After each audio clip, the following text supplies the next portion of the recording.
Hey, my good people. Here I am, Dar, once Farmer Dar, in Minecraft and in my heart, still Farmer Dar, but not so much of a farmer anymore. Still a proud grandma, okay?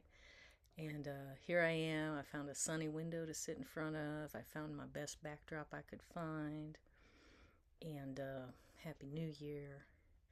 And before we get into anything deep, I just want you to know that I am freer and I feel so much more fulfilled than I ever have previously. So when I get to complaining, because I'm gonna complain, make no mistake, my life is beautiful and good, and that's what makes it possible for me to even get online here and try to keep going a dialogue. My health is still poor. That may or may not get worked out, but my health is such that today I am upright and I have thoughts and such. So the channel is going to totally change because what I saw coming up to the pandemic in 2020, our preparation was spot on. We never ran out of toilet paper. And we didn't hoard it either. We just had enough. Um, but the world has changed even more. And, for those of you worried what the nation is changing into, I'll just go ahead and tell you the nation has already changed. And what it changes into at this point is now entirely up to you. Us? I don't know. But I've got some things to share because I've continued to learn and grow, and I've continued to see my way differently in the world. And I have just had so many beautiful people in my life the last 2 years to help me along the way. And I see y'all out there working hard and fighting hard and trying hard. And I'm finally well enough that I feel like I can try to start pushing along with you. So if there's anybody out there who's just exhausted, take a break. Take a break. I'm coming in. Take yourself a little break. If I can re energize you, wonderful. And if you just need to breathe, just take a minute. So I'm trying to think, like, what do I have to offer now? Because the notion of where I was turned out not to be sustainable. We had this nice little property in the city and we were growing food and it was really cool. Had a lot of good neighbors but it became inaccessible. I couldn't physically manage the property. I couldn't physically manage the house. And ultimately, I couldn't physically manage my work, which would help us keep all of those things. And I saw the writing on the wall between like health and accessibility. Well, my wife and I, we talked and we made a really big change. And we made it kind of quietly because we were so busy trying not to drown. Um, those of you who were not with us during that change, which is like maybe 2 people, 3 people, but got to really kind of know what we were doing. Those of you who are catching up, forgive me for not sharing everything along the way, but I just did the best I can. So things are going to be done differently. I'm here with my notebook because I am just proudly fighting disorganized thinking in cursive on paper, but I'm going to share it with you digitally because that's what we got right now. And this digital wasteland needs a little more positivity. So the business is letting you know things are a little different. Um, the business letting you know that things are really beautiful, but not for everybody. I got it great. I just had a wonderful brunch with my family, and the young people in my family took such good care of me, and thank you. Y'all are giving me hope. Y'all are giving me hope. So thank you. And I'm looking at the internet and I'm like, whew, this digital wasteland, who knew? I mean, it was kind of predicted. But in the wasteland, there's something really beautiful being built, and not by everybody. There's something really beautiful being built, and it's a conversation about, what do we do going forward? And I think I've got some things to say about that if you're willing to hear them. All right, so this is still taping. I'm trying to figure out my computer. Hang with me here. Apparently, I'm going to have to do some editing. So, today I just want to really share stories about how important your voice is. And that is not to pressure anybody into doing something that you don't feel safe doing or you don't feel ready to do. Because I think once you know the power of your own voice, it will terrify you at times. And some of us aren't always ready to realize our own power, but we're going to work on that together. And I'm going to let you know it's your voice is valuable. Your opinions are valuable. Your viewpoints are valuable. And there's a lot of them out there. And I think as Gen X, I grew up with a lot of negative programming, like opinions are like assholes, everybody's got them, and nobody wants to. Well, okay, so there was a lot of that, let's be fair. Right now, I look out on the internet, and, the internet is at least partly human expression. I'm not sure how much all the time, but it's at least partly human expression. And to the extent that we engage it that way, I think it can still be. So I look out at the internet, and so so people are talking about slop and AI slop. If the word hasn't been coined yet, I would like to coin it now. Slopagandah. Woo! There's so much propaganda out there right now. And so I guess this is where I'm coming in talking to you about the importance of your voice. Because Slopagandah is so powerful at creating a narrative about who we are, about who's in power, about what we can and cannot do. And whether we consciously internalize it or not, whether we consciously break it down or not, it's there and it affects us.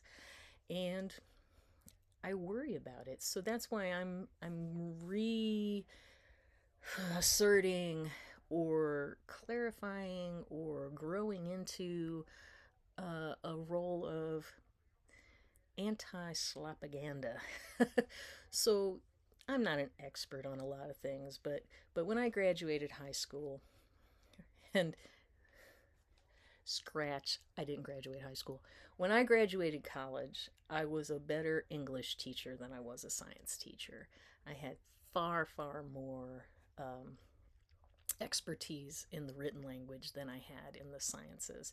And then my graduate degree, I went ahead and I studied the sciences because I was woefully inadequate as a teacher until I got some more study. A basic education degree doesn't quite get it done if you want to really share science with young people at the way I wanted to. So I did graduate work in the sciences, and I wasn't satisfied with that because I still felt I was inadequate for my kids. I went to try to do a PhD. Now, the PhD is both one of my greatest successes and one of my greatest failures. I absolutely did not finish my PhD. I'm ABD, baby. But I studied hard and I researched hard and I learned a lot.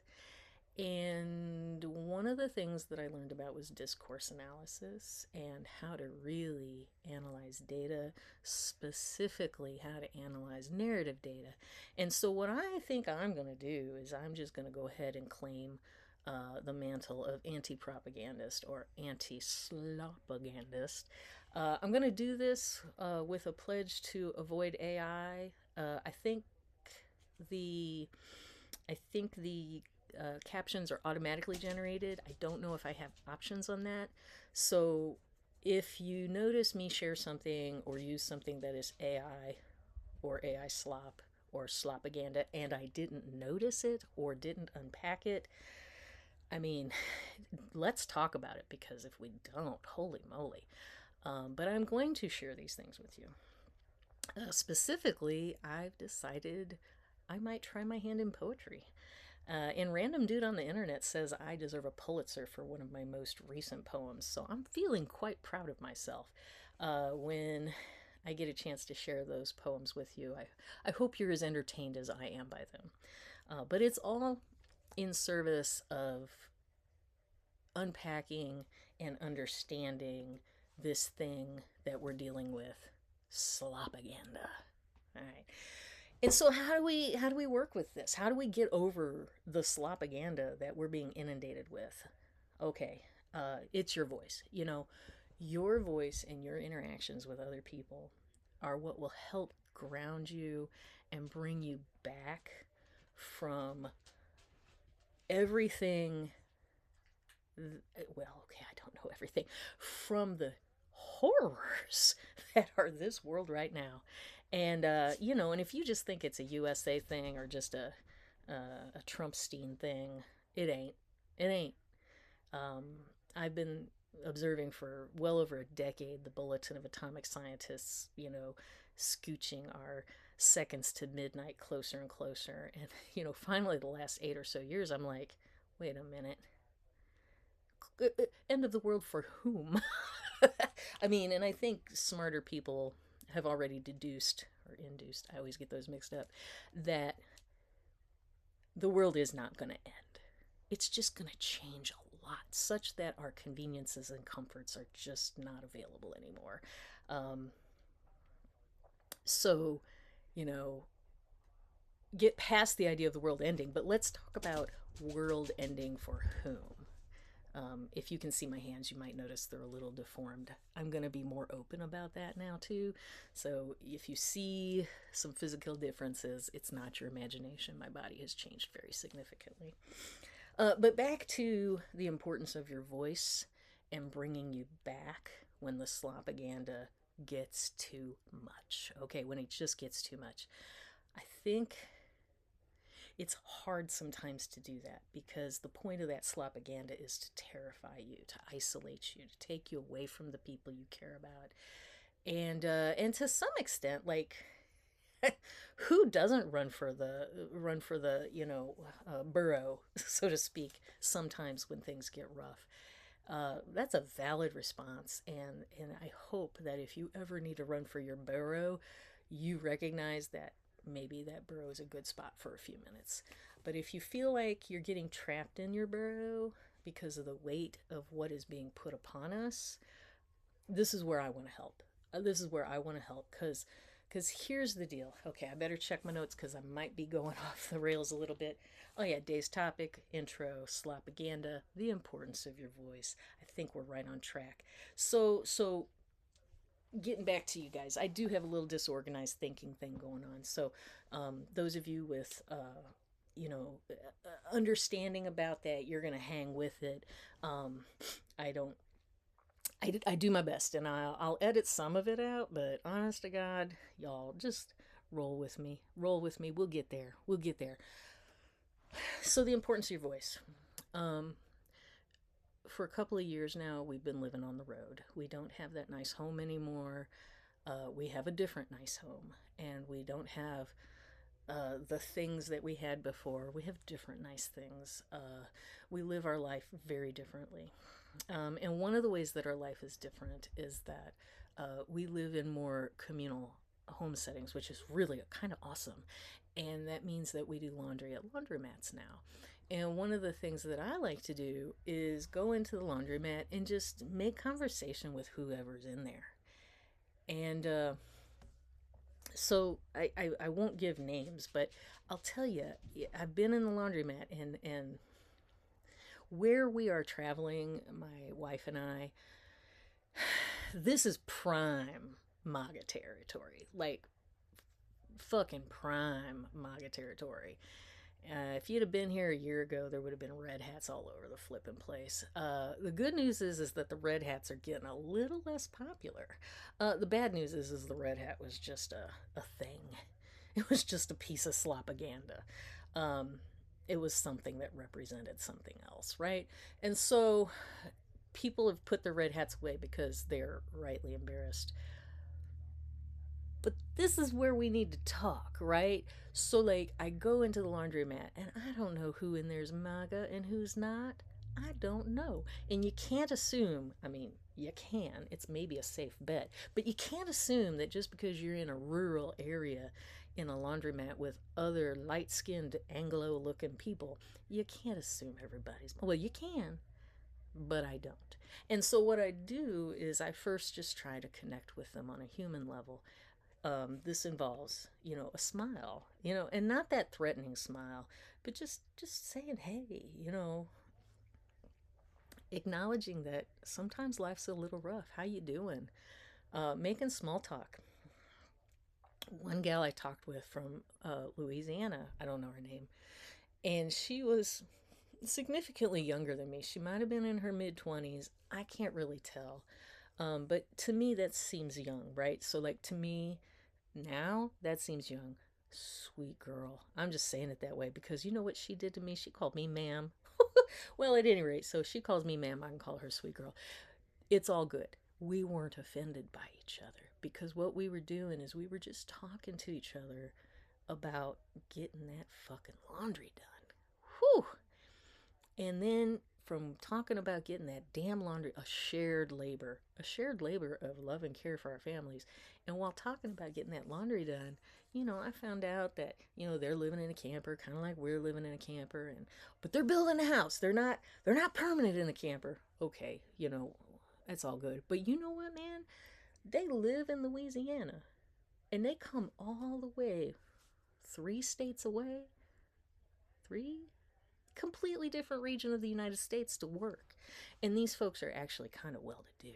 Like, they have enough money that they can have both a home and a camper so that they can travel for work and then go home and enjoy their home. Wait a minute, I might be mixing the people up. No, they were the people. So, oh my gosh. Okay. So, the shared labor of getting through the laundry, we were able to connect and we were able to see each other's struggle, see each other's humanity through a physical activity and talking about our physical activity.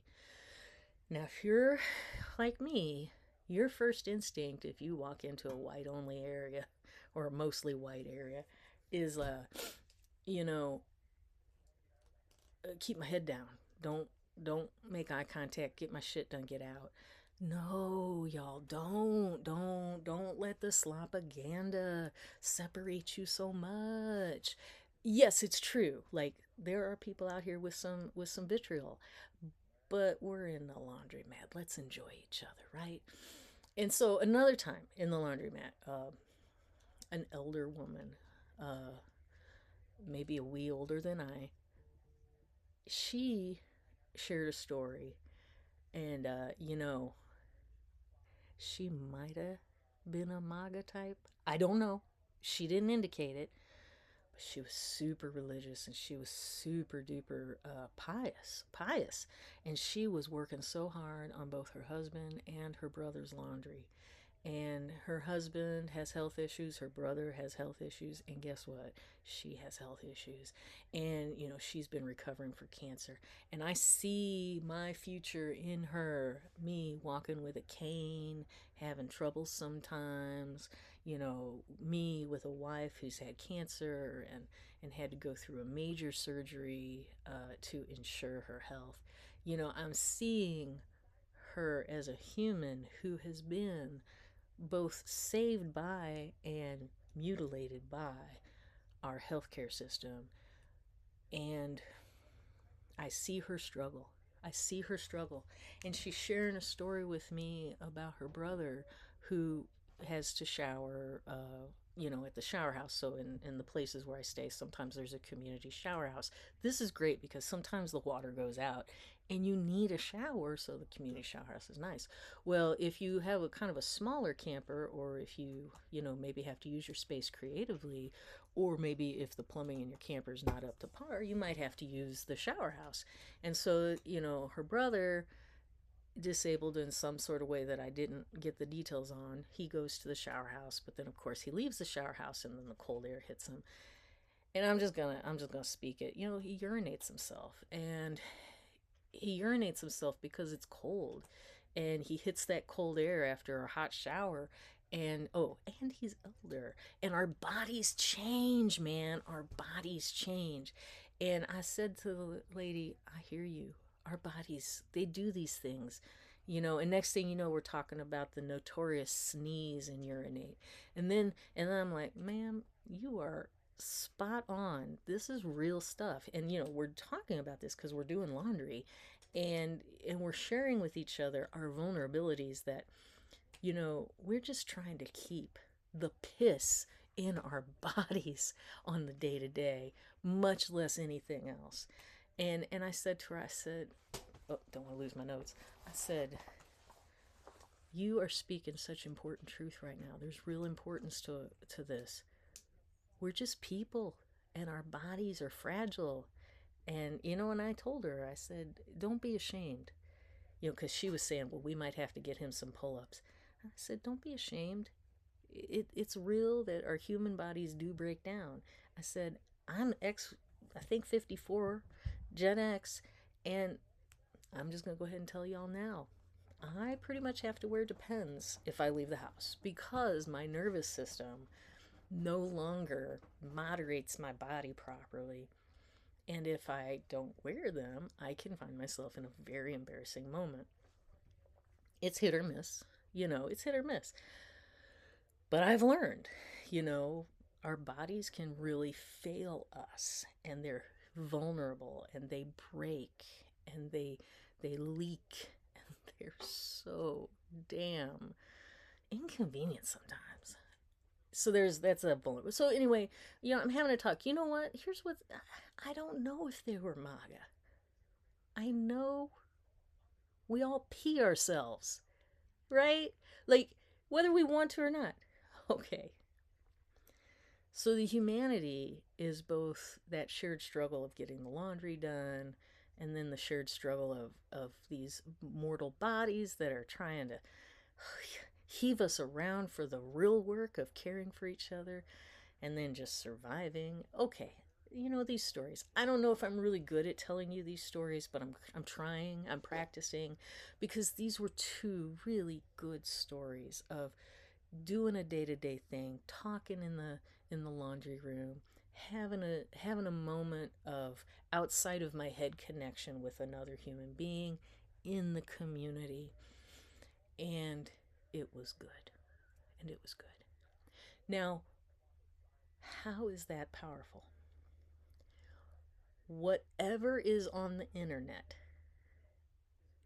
cannot match that.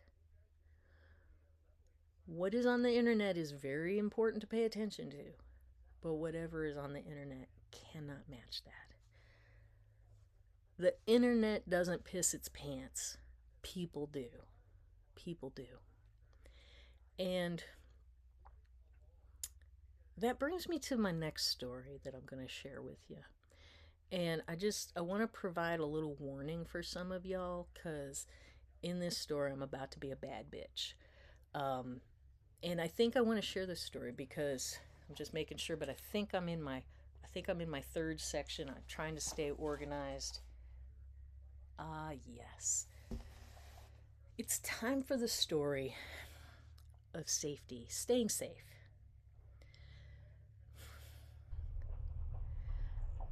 I am worried that we don't all have the skills to stand up to a bully. And I want to talk to you a little bit about skills to stand up to a bully and how you can do it with your voice. And it may take more than your voice.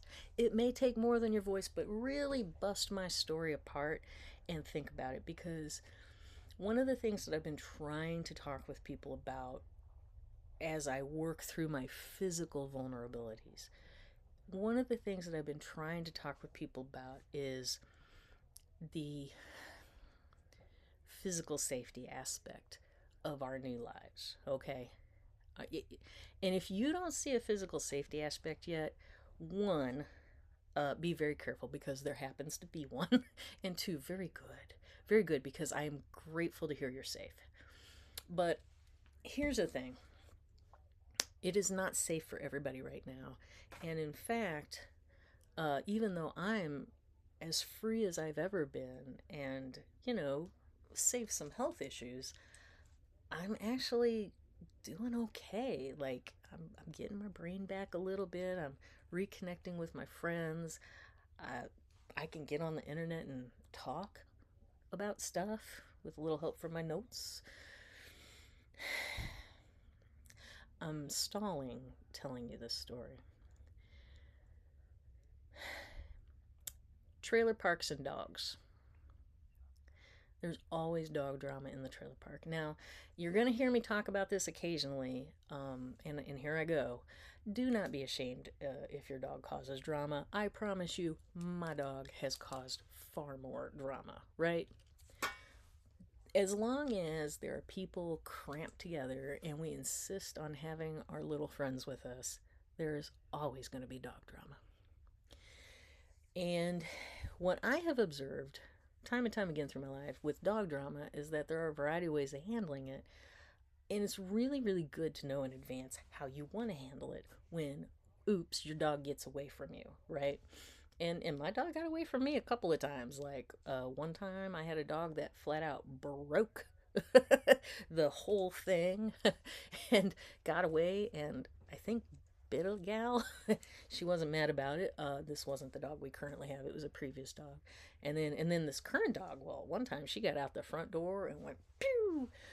And in both cases, we came, in my view, correct by being apologetic because my dog just got your butt and accosted you.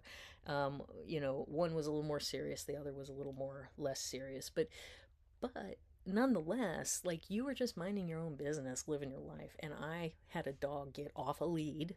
They were both on leads. They both got off lead because we either missed a mechanical issue or oops, dropped the lead. But the proper response when your dog gets loose is, man, sorry about that. Or, my bad, let me grab this dog, you know?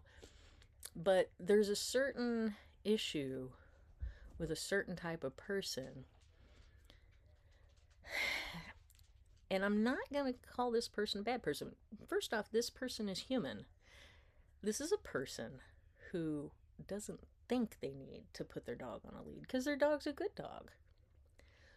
I don't know what romantic notions these folks have of small area living, high density dogs. But these are the folks who will walk their dogs with no lead. And they're like, oh, my dog ran up to you and barked and growled and attacked your dog? What's wrong with you? Well, the other night, a guy's dog got away from him and came down the road at me. Fortunately, I was not alone. My wife and my wife's eldest child, who's a big grown person, right? Like, there were 3 adults, 2 adults kind of further away. We were all there though. And so I saw this dog running down the way, and I scooped this dog up, scooped Gracie up, because my dog Gracie, I think she's been through something where dogs have been used to hurt her, because she really, really freaks out about other dogs. She both wants to play, but also she's very, very scared. And so I just grabbed her and got her up off the ground. And then as the dog was coming toward me, I realized the dog was almost half my height, up to my hip with its, jowls. And I'm like, wait a minute, this dog's kind of big. So fortunately, I was right by the camper. So I grabbed Gracie to me really close. And of course, she's just clawing and scratching. So I'm getting ripped up. And I'm like, Gracie, can you just settle down? We got a thing. And I turned my back to the dog and pushed Gracie up against the camper and myself up against Gracie, kind of protecting Gracie because I don't want a vet bill. I'm probably going to get bit. I don't want a vet bill. So I'm holding this dog and I'm turning my back so that the aggressive dog to my approaching me gets my butt, right? You bite my butt, this is going to suck. It'll probably be another round of rabies shots, but you're going to get my butt. You're not going to get my neck. So anyway, me doing that gave the other 2 people with me time to do the drill. And Katie has learned, because we've had so many dogs come after us, Katie has learned that you get big and you speak loud, and it almost didn't work until our middle child came up behind and added to that. So here we've got 3 adults trying to keep this dog from biting any one of us. And then the dude, I'm pretty sure it was a cis dude. And then the dude comes along, and here's the thing. He didn't get his dog. He didn't get his dog. He he sized up the situation, and I think he misunderstood the situation. And here's the thing, we're going to give this to him because he's a human being, and it's really easy to come into a situation and size it up wrongly.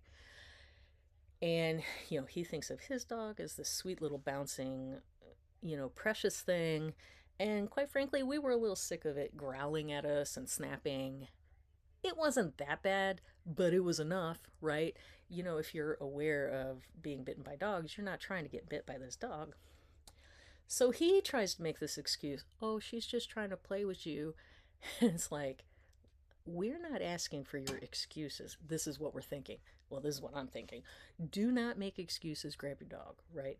But I'm still holding my dog up against the camper, right? And we're still taking turns as three adults to keep this dog distracted so that it doesn't bite any one of us, right?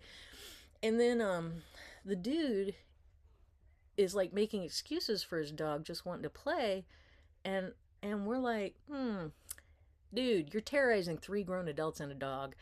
We're not reading this as playing.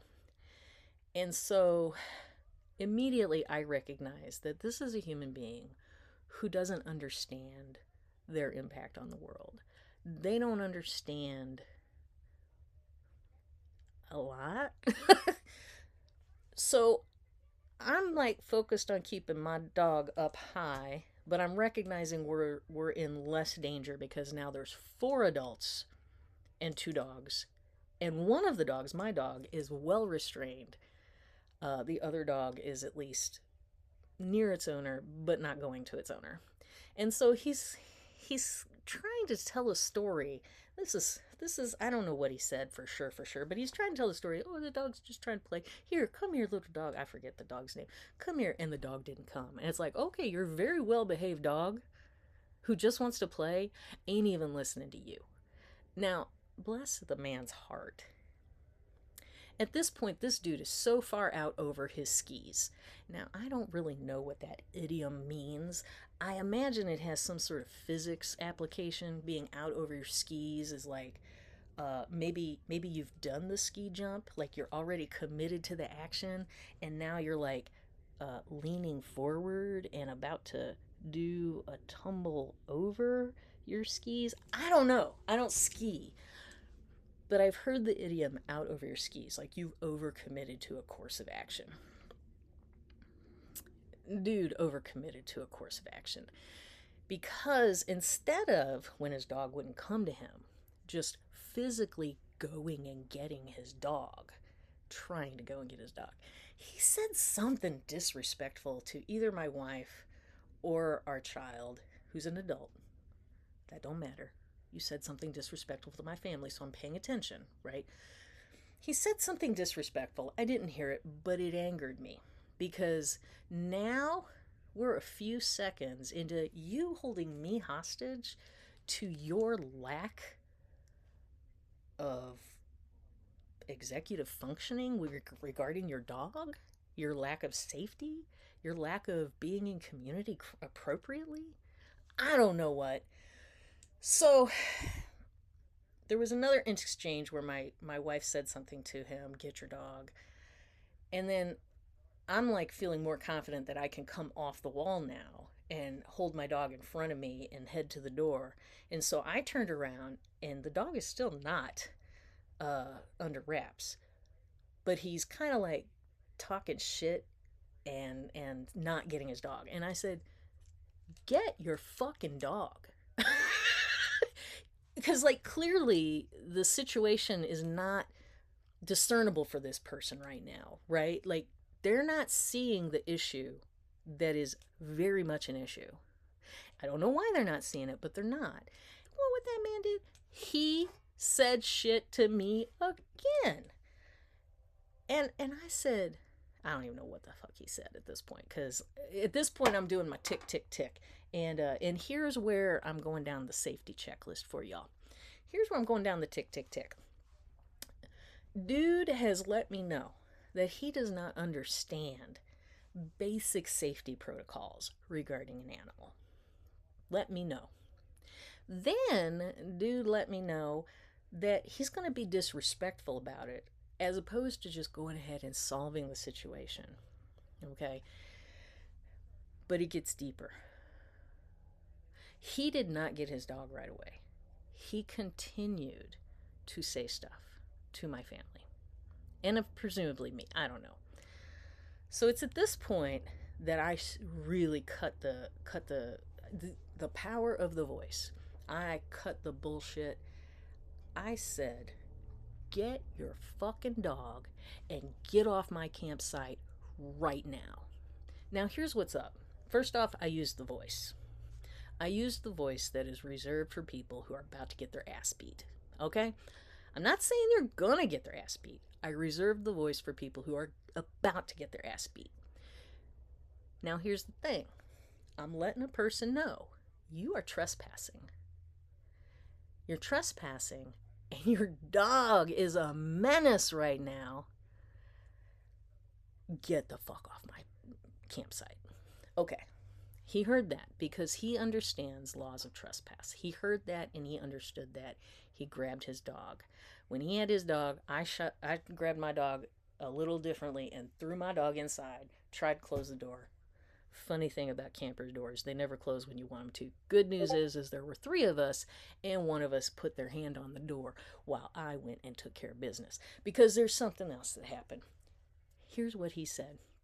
When I evicted him, and that's what it's called, it's evicting. When I evicted him off of our campsite, he said, I know where you live. Oh. Oh. Tick. Tick. You just threatened me and my family. Now, never, ever turn your back on a threat. Never turn your back on a threat. If you haven't learned this yet, know it now. There used to be all kinds of rules about don't turn your back on royalty. No, never turn your back on a threat. Don't turn your back on a threat. And that man threatened us. And that's when, no dog in hand, I let him have it. And I started talking to him about himself and his behavior. And he, of course, started talking to me about myself and well, I don't know if he said my behavior. He called me a cunt, called me the R word. And then my wife said, he also called you low IQ. Now that's adorable. What that also is that's maga. That's maga. Baby boy has slopagandah. He's dripping in slopagandah. He has not unpacked this yet. He has not been in the real world to know that he got out over his fucking skis, and there are real world consequences to getting out over your skis. All right, so how did this end up? You know, as a survivor of sexual abuse, I'm going to tell you, it does no good to shout rape. Don't bother. Nobody's coming out. And somewhere along the line, people brought out the wisdom that you shout fire.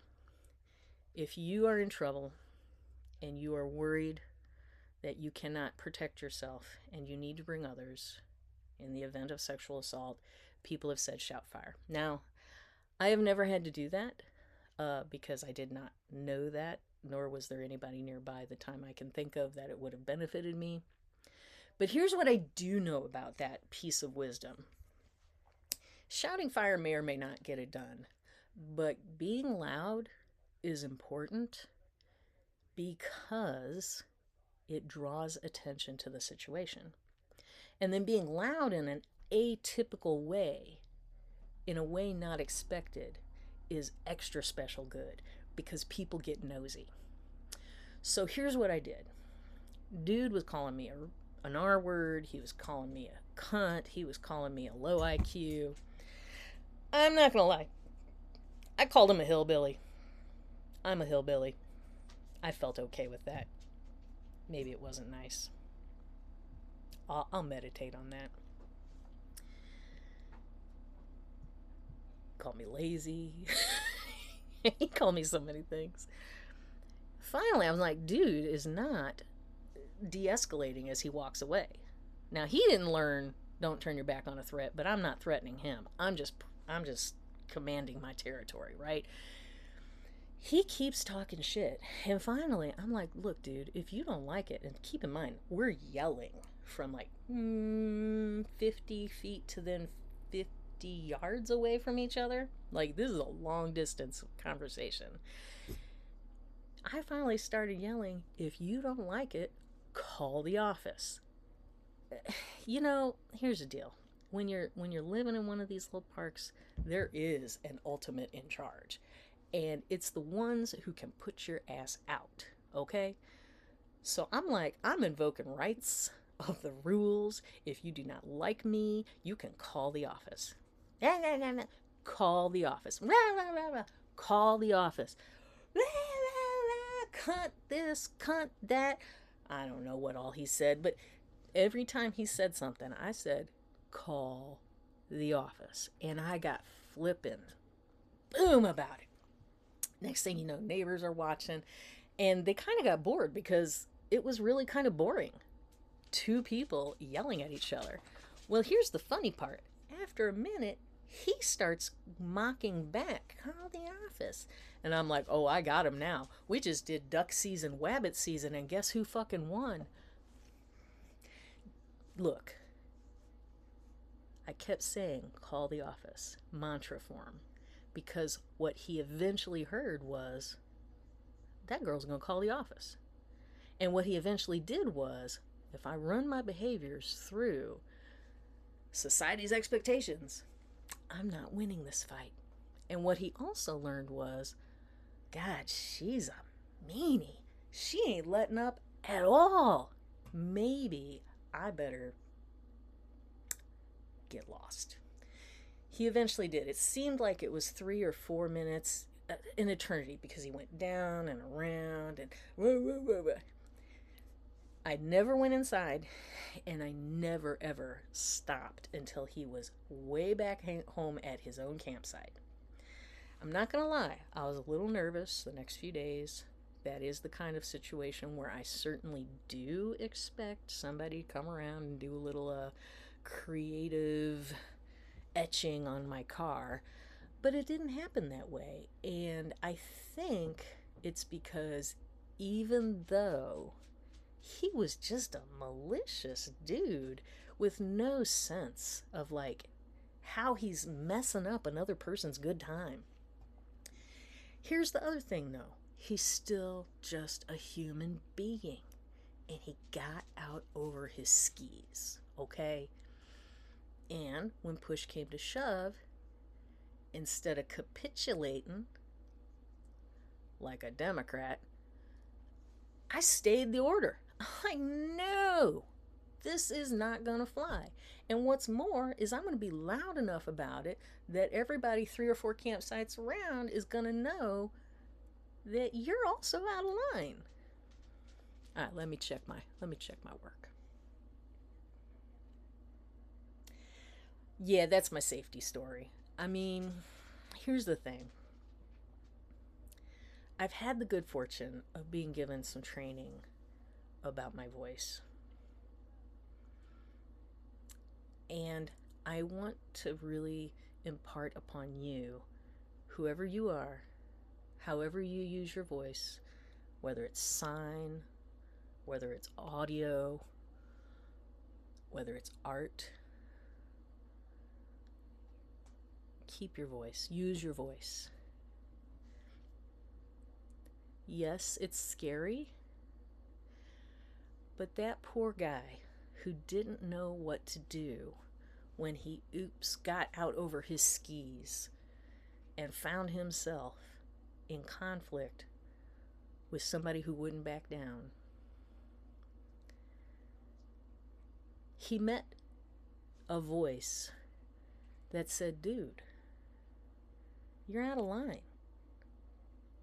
And I'm not letting it go. And you do need to back off. And if you don't self-correct, this is going to escalate And I'm not giving you slack, especially once a threat is made. Now, he also made some sort of comment about, why don't you socialize your dog? Dude, you got some nerve. Because I'm going to tell you what, you're lucky I didn't socialize you with some goddamn bear spray. But here's the thing. We had a dialogue. It was ugly, but it was controlled. And we got through it. And I think are a little safer for it. Hopefully, he's learned something. If not, no matter. He's very temporary. He's going to move on. There'll be a different dog next week, next month, sometime. There'll be a different dog. But the big lessons here I'm wanting to share with you is you've got human beings who have overcommitted their positions, and they don't recognize it until somebody holds them accountable. Does this sound familiar? Now, we cannot be quiet. They're taking people. The government is blowing people up with no due process. Not even according to the rules of empire due process. Like, they just chucked the whole friggin' book. And they're just blowing up boats. Are they fishermen? I don't fucking know. I don't fucking care. They're people. They're people who have to keep the piss in just like the rest of us. And the people blowing the ships up, and the people taking people, they're people too. And they're way out over their skis.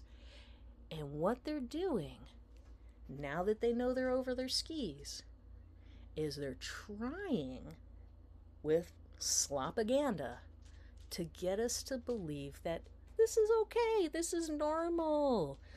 Sometimes you gotta kidnap people off the street and disappear them into swamps. Are you? No. Absolutely not. Your voice is important. If nothing else, for pointing out that this is not cool. This is not the way we're going to behave as the climate continues to create problems for us.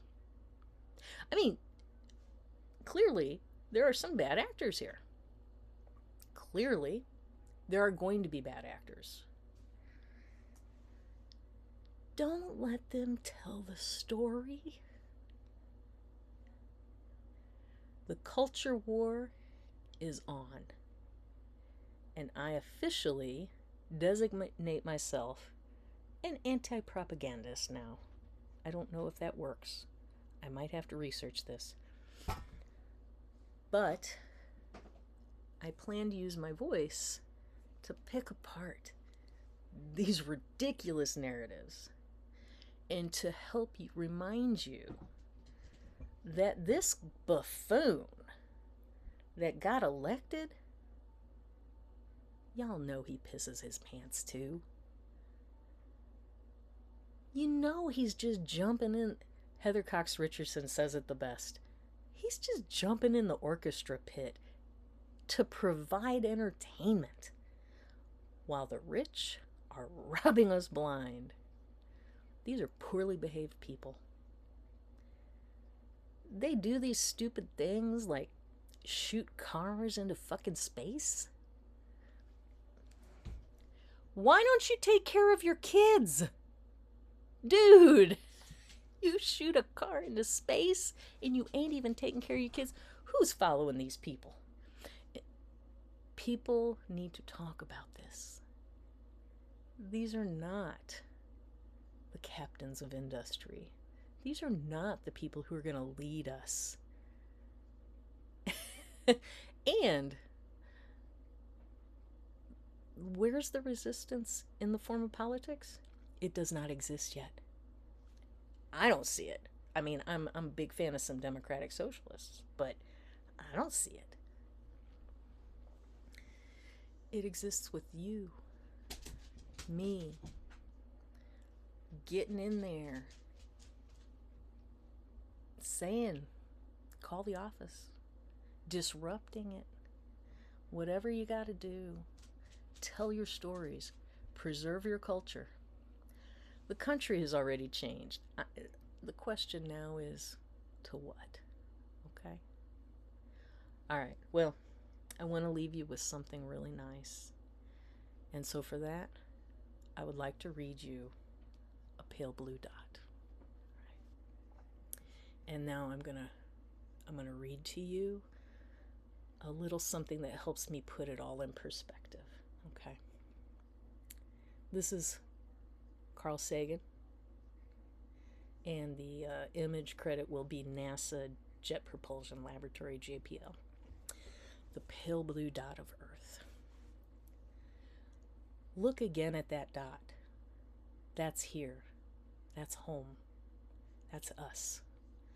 On it, everyone you love, everyone you know, everyone you ever heard of, every human being who ever was, lived out their lives. The aggregate of our joy and suffering, thousands of confident religions, ideologies, and economic doctrines, every hunter and forager, every hero and coward, every creator and destroyer of civilization, every king and peasant, every young couple in love, every mother and father, hopeful child, inventor and explorer, every teacher of morals, every corrupt politician, every superstar, every supreme leader, every saint, every sinner in the history of our species lived there on a mote of dust suspended in a sunbeam. The Earth is a very small stage in a vast cosmic arena.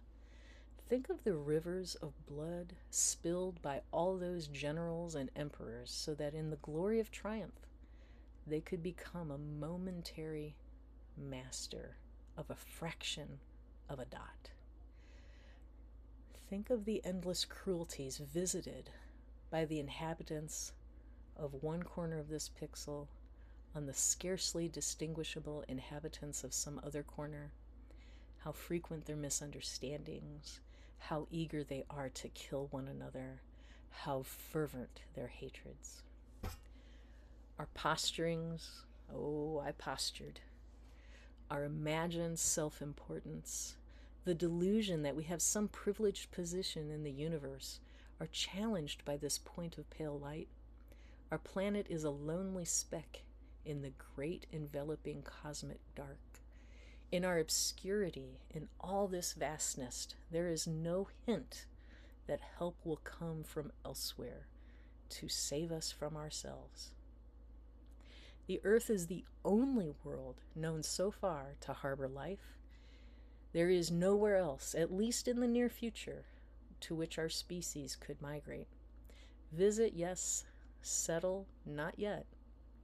Like it or not, for the moment, the Earth is where we make our stand. It has been said that astronomy is a humbling and character-building experience. There is perhaps no better demonstration of the folly of human conceit than this distant image of our tiny world. To me, it underscores our responsibility to deal more kindly with one another and to preserve and cherish the pale blue dot, the only home we've ever known. That's an excerpt from Carl Sagan's Pale Blue Dot, 1984. My bad. 1994. Okay, so here I go, leaving you with the passage that more than anything else has centered me, yes, to be more kindly toward others. But I'm also going to remind you, if we're letting bad actors harm people or ourselves, and we don't do the work of letting them know, this is not how we roll, we are going to get the experience that they, whoever they are, dictates.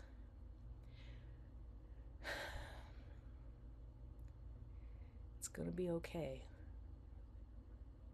but we're going to have to do the work. Okay, it's not okay. People are being hurt. But for now, some of us are okay. And we who are okay, let's fight this propaganda. Let's correct the narrative every chance we get. When somebody gets out over their skis, goes as far as being a threat, don't back down.